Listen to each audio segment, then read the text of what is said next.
دشمنان اسلام کے خلاف طاقت تیار کرنے کا حکم۔ قرآن و سنت میں مسلمانوں کو تاکیدی حکم دیا گیا ہے کہ وہ دشمنان اسلام کے خلاف جنگی ہتھیار، اسلحہ اور طاقت بھرپور طریقے سے تیار رکھیں تاکہ کوئی بھی دشمن ان کی طرف میلی آنکھ سے نہ دیکھے۔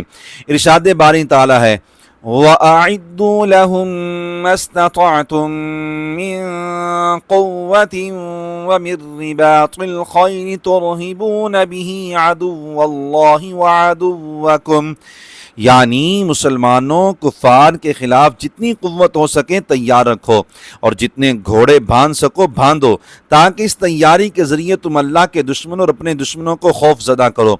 ایٹمی طاقت حاصل کرنا نہ صرف ایران کا قانونی حق ہے بلکہ اس آیت قرآنی کے مطابق مذہبی فریضہ بھی ہے۔ صرف ایران ہی نہیں، تمام مسلم ممالک کو جوہری قوت اور جدید ہتھیار حاصل کرنے چاہیے۔ تاریخ کے مطالعہ سے اس آیت کریمہ پر عمل کی اہمیت مزید واضح ہو جاتی ہے۔ چند نکات پر غور کیجیے۔ نمبر 1، پاکستان کو ایٹمی طاقت بننے سے روکنے کے لیے امریکہ، اسرائیل اور بھارت نے ایڑی چوٹی کا زور لگایا تھا، بلکہ 1981 میں اسرائیل نے کہوٹا ریسرچ لیبارٹری پر حملے کے لیے منصوبہ بندی بھی کی تھی، مگر اللہ تعالیٰ کی رحمت سے تمام سازشیں ناکام ہوئیں اور پاکستان ایٹمی طاقت بن گیا۔ اب بھارت اور اسرائیل گٹھ جوڑ کو پاکستان کی طرف سے میلی آنکھ سے دیکھنے کی بھی جرت نہیں، اور رحمت الہی سے آپریشن بنیان مرصوص کے بعد دشمن کی آنکھیں اور زیادہ کھل گئی ہیں۔ نمبر 2، امریکہ نے 2003 میں عراق پر حملہ کیا۔ صدر سید صدام حسین رحمہ کا جرم فقط یہی تھا کہ ان کے پاس مقابلے کے لیے طاقت نہیں تھی، کیونکہ 1981 میں ان کے ایٹمی ری ایکٹر کو اسرائیلی درندے تباہ کر چکے تھے۔